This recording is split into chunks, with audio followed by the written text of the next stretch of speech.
Ser Podcast.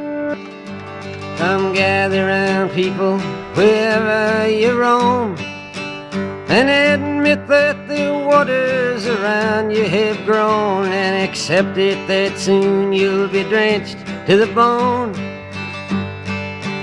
If your time to you is worth saving, then you better start swimming or you'll sink like a stone, or the times they are a-changing. Hola, buenas tardes. Es muy posible que Donald Trump pueda presumir el próximo lunes, cuando tome posesión como presidente de Estados Unidos, de haber acabado con la guerra de Gaza o por lo menos de haberla detenido, porque estoy seguro de que va a ser él quien intente apuntarse el tanto si finalmente las negociaciones para un alto el fuego acaban prosperando. Si eso se confirma, y ojalá se confirme, conoceremos detalles, pues sobre la liberación de rehenes por parte de Hamas, de presos palestinos por parte de Israel, y todo eso estará muy bien, desde luego. Pero estos 15 meses, los que empezaron con un salvaje atentado terrorista por parte de Hamas y han seguido con un genocidio en toda regla por parte de Israel, esos 15 meses ya forman parte de la historia más ignominiosa de la humanidad. Y para darle dimensión, para entenderlo en su contexto real, lo mejor es acudir a las cifras. Todo empezó con los 1.200 israelíes masacrados, más decenas de rehenes que tomaron en su poder los milicianos de Hamas. A partir de ahí, más de 45.000 muertos directos por los bombardeos israelíes, aunque un reciente estudio de The Lancet habla de otras casi 150.000 muertes indirectas por el colapso del sistema sanitario, las infecciones, la desnutrición, etc. Más de 100.000 heridos, 11.000 cadáveres sepultados entre los escombros, casi 2 millones de personas desplazadas de sus hogares. Y así podríamos seguir enumerando el horror con números, pero ni así nos acercaríamos a lo que allí se está viviendo en realidad. Así que lo mejor es acudir al testimonio de alguien que acaba de regresar hace unos días de Gaza, ha estado 10 días, es la presidenta de Médicos Sin Fronteras en España. Paula Gil, buenas tardes, bienvenida a La Ventana. Muy buenas tardes. Oye, ¿cómo estás? Y no es una pregunta protocolaria. ¿Cómo estás? ¿Cómo vuelve una de allí? No estoy del todo bien todavía. Estoy muy preocupada. Ya lo estaba antes de ir, porque tomar la decisión cada día de mantener equipos dentro de Gaza trabajando en las condiciones en las que lo estamos haciendo. ¿Cuántos estáis ahora en Gaza? En total, en todas las secciones de Médicos Sin Fronteras, somos alrededor de 900 personas. Entonces, esa decisión de mantener esos equipos ya era difícil sin saber, sin haber experimentado en primera persona lo que estaba sucediendo allí, pero una vez he ido y lo he visto con mis ojos, pues la preocupación es muchísimo mayor, porque el riesgo que corren estas personas por estar allí, la falta de seguridad, las condiciones de vida, cómo están viviendo nuestros compañeros y compañeras nacionales, el nivel de sufrimiento, de cansancio que tienen, cómo están trabajando en los hospitales, en los centros de salud, más allá de las horas de trabajo, porque no quieren regresar a las tiendas, porque no tienen dónde descansar y prefieren estar trabajando. Pues claro, esto te toca profundamente. ¿Cuántos hospitales siguen funcionando en Gaza? Pues bueno, en realidad... Mal que bien. Mal que bien, hay, se calcula, alrededor de unas 19 estructuras de salud que funcionan de manera... Hablo de todo, estructuras de salud, me refiero a centros de salud, etcétera, sí. Que muchos han sido dañados parcialmente, o sea, no están funcionando en su total capacidad. Y claro, esto supone que hay muchísima gente, particularmente toda la gente que antes accedía a los servicios de salud, que tenían enfermedades crónicas, gente mayor y gente con hipertensión, con diabetes, con enfermedades cardíacas, con pacientes con cáncer. Ya no queda ningún lugar donde se pueda administrar tratamiento para el cáncer. Había hospitales oncológicos y servicios donde se podía dar quimioterapia. Ahora no funcionan. Te pregunto cosas muy básicas. ¿Hay anestesia para operar? Hay anestesia para operar en diferentes momentos. A veces sí, a veces no. Depende del humor que tengan las personas que controlan el flujo de la entrada de medicamentos y de ayuda humanitaria. ¿Una mujer que vaya a dar a luz, por ejemplo, cómo se la atiende? En primer lugar, tenéis que pensar que hay un total de cerca de 2 millones de personas viviendo en una zona aproximada de unos 50 kilómetros cuadrados, en la zona de Al-Mawasi, en la zona centro-sur de Gaza. Te hablo de la zona que yo he podido visitar. El norte de Gaza, hay compañeros míos en estos momentos que están trabajando allí, pero yo no he podido acceder. Y la situación es mucho más complicada. y en la zona donde yo he podido estar, pues claro, no se está haciendo un seguimiento correcto de las mujeres embarazadas, porque no hay suficientes servicios de atención prenatal, con lo cual hay muchas más complicaciones a la hora de dar a luz, y hay muchísimo colapso de las estructuras, y una mujer que da a luz al cabo de entre 4 o 6 horas se le manda de vuelta con su bebé a las tiendas o a los lugares donde vive, porque no todo el mundo tiene la suerte de vivir en una tienda. O sea, está la gente que ha conseguido conservar su casa, más o menos, muy pocos, el 10% de la población de Gaza. Hay una parte que aún viven con familiares en edificios semiderruidos. Hay otros que viven en locales, en sitios que han podido encontrar, los que viven en tiendas y luego los que viven en plásticos o que viven incluso debajo de cartones. Y en esas condiciones las mamás se van con su bebé recién nacido. Ahora en invierno, que hace muchísimo frío por la noche, imaginaros, es una franja que es una playa y la gente vive apiñada delante del mar, y por las noches la temperatura es muy baja. Estas Navidades, el día de Navidad concretamente, descubrimos que en Gaza se puede morir de frío. Y son varios bebés los que han muerto ya. Bueno, mis compañeros y mis compañeras que están en la maternidad de Nasser son los que han recibido... ¿Este hospital qué pasa con él? Porque Médicos Sin Fronteras hace días que ha denunciado de manera muy específica lo que está ocurriendo en ese hospital. ¿Qué pasa? Bueno, lo que está ocurriendo en ese hospital es un reflejo de lo que está ocurriendo en el sistema de salud y en el sistema de ayuda humanitaria de Gaza en estos momentos, ¿no? Pensad que todo lo que entra en Gaza, absolutamente todo, es controlado por el gobierno de Israel. Todo. Una caja de medicamentos es controlada hasta el último bote de medicamentos. Ellos deciden qué entra, qué deja de entrar. Cuántos camiones entran, cuántos camiones se esperan, cuánto combustible pasa, cuánto combustible no pasa. No hay unas normas claras, no hay unos criterios claros. Pero habrá alimentos perecederos, por ejemplo. Bueno, todo eso se está pudriendo bajo el sol en la frontera, en Kerem Shalom, y hay toneladas de ayuda humanitaria esperando para entrar. El hospital de Nasser, lo que está sucediendo es que como no hay combustible suficiente para garantizar su funcionamiento, siempre está trabajando bajo mínimos. Tienen combustible para funcionar 24, 48 horas. Hay alguien que hace una donación, por ejemplo, Médicos Sin Fronteras hace una donación de combustible para que pueda seguir funcionando, aguantan unos días, la Organización Mundial de la Salud da otro poco de combustible. Hay un fenómeno que se da dentro de Gaza que a mí me ha enorgullecido mucho, que es la solidaridad que existe entre las organizaciones que estamos trabajando allí, porque todo el mundo lo está pasando tan mal, es tan difícil trabajar, que no queda otra que apoyarnos y compartir recursos e intentar apoyarnos los unos a los otros, ¿no? Paula Gil tiene a su lado a Nicolás Castellano, compañero de la cadena SER, que todos los oyentes saben que ha estado alguna vez en Gaza, más recientemente en Cisjordania, cuando no se podía entrar, narrando como se podía lo que allí ocurre. Nico, buenas tardes. ¿Qué tal? Buenas tardes. Y voy a sumar también a la conversación, como cada tarde, a Isaías Lafuente, a Marta del Vado. Hola, y a la compañera del país, Dulce Sánchez Mellado, que está aquí tomando nota. Hola. Y asintiendo y escuchando lo que nos cuenta nuestra invitada. Nico. Bueno, 83 muertos en las últimas horas, con las negociaciones ultimándose en Qatar, 46.600 muertos, con testimonios diarios de trabajadores internacionales o trabajadores locales, que son la mayoría de los equipos de Médicos Sin Fronteras.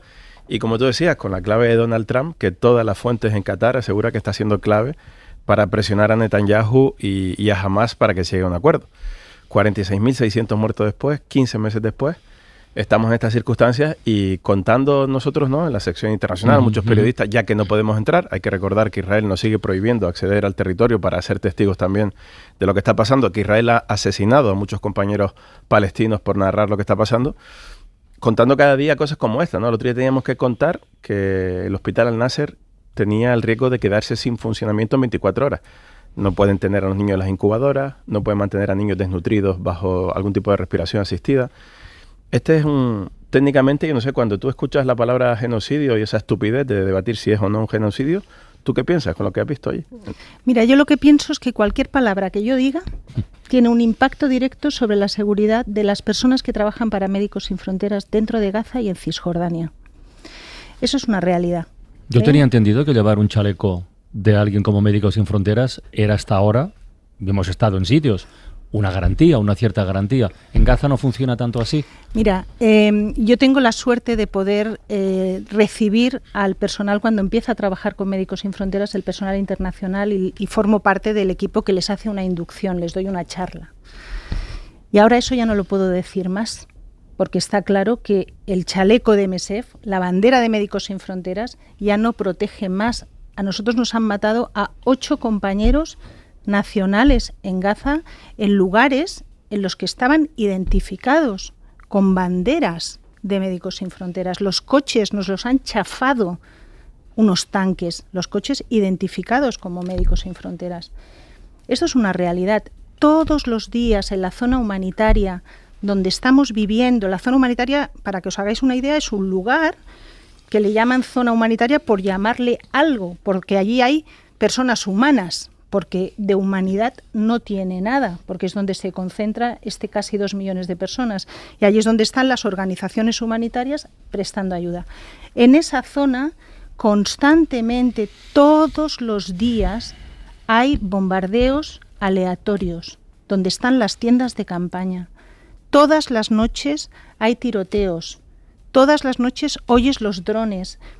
Vivir en estas condiciones, las heridas que esta población va a tener, ya no estoy hablando de las heridas físicas, que imaginaros, o sea, 12.000 personas esperando evacuación para poder ser atendidos en hospitales y poder resolver sus problemas de salud que no se pueden resolver hoy en Gaza por la destrucción del sistema de salud. Estoy hablando de las heridas mentales, o sea, el daño que todo esto hace a una población, no poder dormir por las noches porque estás oyendo todo el rato los drones y no sabes en qué momento te va a caer una bomba en la cabeza y tienes a tus hijos, a tu abuela, a tu padre, a toda esta gente viviendo en condiciones infrahumanas que dependen de ti y tú no puedes protegerlos de ninguna de las maneras, ¿no?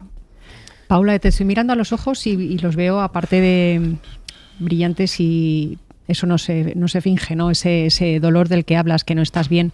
Hablas de que el personal de Médicos Sin Fronteras destacado allí no descansa, no sale de su puesto de trabajo, en este caso, aunque sean voluntarios, porque estamos hablando de personal voluntario. Que una vez que corre riesgo vital uno mismo, ¿qué es lo que impulsa a tus compañeros a seguir allí? Bueno, primero de todo, voy a quizá matizar una cosa.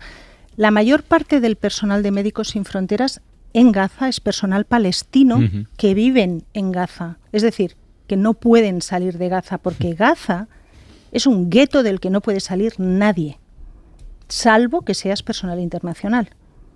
Tampoco puede entrar la gente como quiera. Todo esto tiene que ser súper coordinado con un convoy de Naciones Unidas, etcétera. O sea, no es tan sencillo entrar tampoco, ¿eh?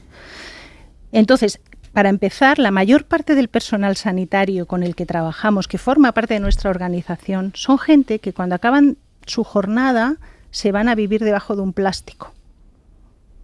Entonces, este es el tipo de personal. Y luego tenemos el personal internacional, que es una pequeña parte, que pueden trabajar máximo unas 6-8 semanas, no más, y desde luego las personas a cargo de la seguridad solo pueden estar 4 semanas porque no duermes por las noches, no puedes dormir, porque o están pasando cosas que tienes que estar pendiente de lo que está sucediendo, o porque está todo el tiempo el ruido de los drones, de los quadcopters, de las bombas, y claro, en esas condiciones tampoco puedes descansar, ¿no? Yo creo que nuestros oyentes, con el testimonio de Paula, sí, ya se hacen a la idea de la envergadura del drama, pero sí que me gustaría solamente aportar un dato para visualizarlo, ¿no? Porque claro, a veces hablamos de 40 y tantas mil personas muertas, asesinadas, y nos puede parecer poco o mucho. A la mayoría de la gente, desde luego, le parece que es de una magnitud insoportable.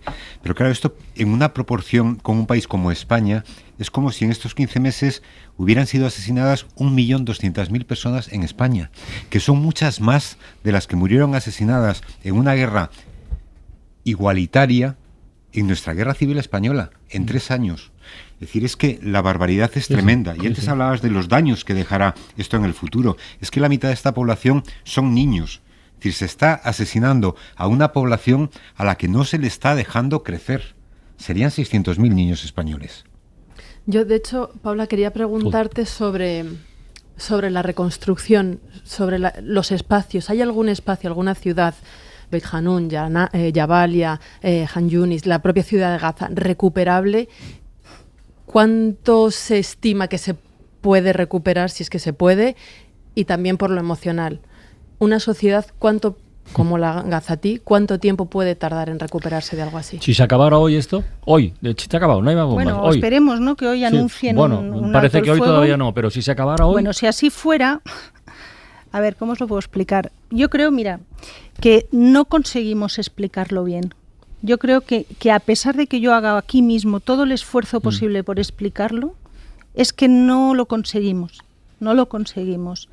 El nivel de destrucción es tal que yo te diría que lo único que se aguanta en pie es la esperanza de la gente y las ganas de sobrevivir.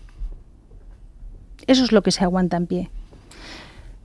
La mayor parte de la Franja de Gaza está arrasada, y cuando digo arrasada es que no queda un edificio en pie, es escombros y edificios que están a punto de caerse donde todavía vive gente.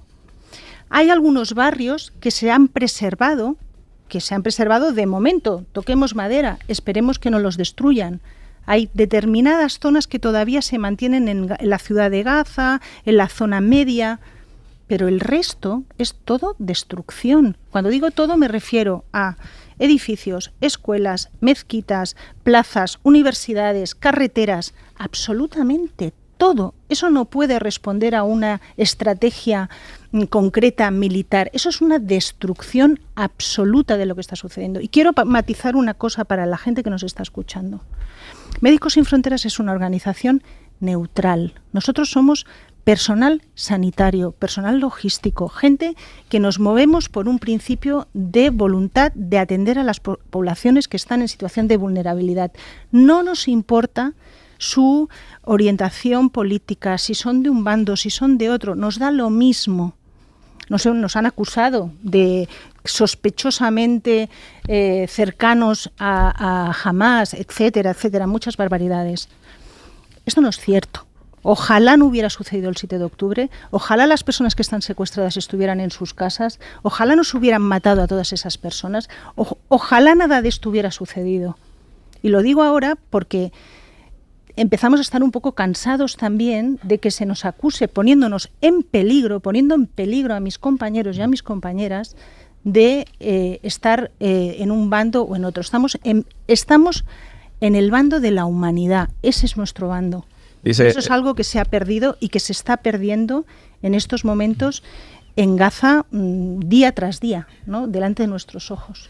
Dice de manera muy interesante que no somos capaces de explicarlo o no estamos siendo capaces de llegar a la gente. Pero yo, parafraseando a Martín Caparrós, yo creo que es que no queremos saber. Que hay una parte de la sociedad que consume sufrimiento ajeno, que durante un tiempo consume incluso noticias o imágenes virales sobre el sufrimiento ajeno, y que hay un momento determinado en el que, por la infantilización quizás de la sociedad, no quiere seguir viendo lo que pasa, pero nunca jamás habíamos tenido tantos testimonios, imágenes, vídeos de la aniquilación prácticamente de un pueblo. Entonces yo no sé, como ustedes son de Médicos Sin Fronteras y están acostumbrados a intentar visualizar conflictos olvidados, uno que es evidente que todo el mundo está viendo, es mucho más frustrante, imagino, tratar de explicarlo. Por eso digo que estos 15 meses forman parte ya de la historia. No ha sido un tiempo como otros conflictos, como otras guerras, como otras cosas, no. Este tiene unas características muy especiales. Mira, nosotros y el tiempo lo dirá. Sí. Vamos, ya sabemos lo que es, pero el tiempo lo dirá, espero. Nosotras estamos acostumbradas y acostumbrados a trabajar en lugares muy difíciles. Hemos visto muchas cosas, no somos gente que nos despertemos una mañana y de pronto estás en Gaza, no, tenemos mucha mochila encima. Y compañeros y compañeras que han estado en los conflictos más difíciles, en los lugares más difíciles, el personal de la Unidad de Emergencias de Médicos Sin Fronteras, que son expertos en trabajar en sitios difíciles, todo el mundo regresa con una sensación, primero, de culpa por irte, por dejar detrás a tus compañeros y a tus compañeras que no pueden salir de allí, y que la sensación cuando te despides de ellos es ojalá sigan vivos. Y son compañeros y compañeras tuyos, médicos, enfermeras, auxiliares, y ese es el sentimiento que te queda cuando te vas. Y un sentimiento de impotencia, porque porque claro, dices, ¿y cómo puedo transmitir lo que está sucediendo? ¿Quién nos escucha? Yo creo que os escuchamos, pero estoy de acuerdo con Nico, porque yo creo que, fíjate, últimamente estos días ha habido el caso desgraciado y triste de una persona muy popular en España que tiene a su niña de 50 días en una UCI pediátrica. No sabemos por qué, pero hay programas que están en directo delante de ese hospital, retransmitiendo minuto a minuto las visitas a esa niña por parte de su familia, ¿no? Una niña de 50 días. Aquí estamos hablando de decenas de miles de niños. Yo creo que no sé si estamos curados de espanto, no sé si queremos mirar a otro lado, pero creo que no hay que dejar de hablar de ello. Y quería preguntarte, cuando volvéis, en tu caso particular, tus compañeros, los que sí pueden salir, los que sí regresan, ¿cómo os cuidáis? Bueno, lo primero de todo, yo creo que lo más importante es responder a la promesa que haces a tus compañeros y compañeras nacionales, que es relatar lo que has visto. Eso es lo primero, y eso yo creo que es la mejor manera de sobrellevar esto, ¿no? Que es poder compartir la situación y hacer entender, pues, al mundo que esto es una cuestión que va más allá de cuál sea tu posición política, tus ideas. O sea, esto es una cuestión ya de humanidad más básica, ¿no? Y esto es lo que tenemos que hacer entender al mundo, que esto pues ya vale, ya está, ¿no? Hablabas del tema de la reconstrucción, ¿no? También anima mucho ver que la gente tiene esa voluntad de seguir adelante y que están esperanzados, ¿no? Que algún día van a poder regresar a sus casas y reconstruir, ¿no? sus vidas, aunque eso se me antoja muy, muy complicado, ¿no? Porque lo que han perdido también son sus rutinas, no solo lo físico, ¿no? Sus casas también han perdido, pues, sus entornos, sus vecinos, sus amigos. Es más allá, ¿no? La herida es más profunda. Pero para nosotros, pues regresas aquí, estás en seguridad, estás aquí en Madrid paseando por la calle, tan bonito también, ¿no? Y ya está, te recuperas rápido, ¿no? El problema es cuando recuerdas todo esto, ¿no? Y te sientes, pues, que te gustaría hacer más de lo que puedes, ¿no? Yo, como presidenta de esta organización, pues evidentemente estar presente en todos los foros posibles para hacer entender que esto debe acabar, ¿no? Antes hablábamos de la indiferencia, que es muy grave, desde luego, porque es una guerra que, en la medida de las posibilidades informativas, que no han sido muchas, la hemos estado viendo prácticamente en directo a lo largo de estos meses. Pero yo creo que hay todavía algo peor, y es la gente que está viendo y que está entendiendo la legitimidad de Israel para estar haciendo lo que está haciendo. Yo no sé qué les dirías a estas personas que ven el conflicto desde lejos y que dicen, bueno, es que es lógico, ¿no?, que Israel esté haciendo esto con los palestinos de la Franja de Gaza. Bueno, cuidado con lo que dices. ¿Qué quieres que te diga? Pues me gustaría poder invitar a esas personas a verlo con sus propios ojos, ¿no? Yo pienso que la gente, bueno, pues también cada uno tiene su opinión y es muy respetable, pero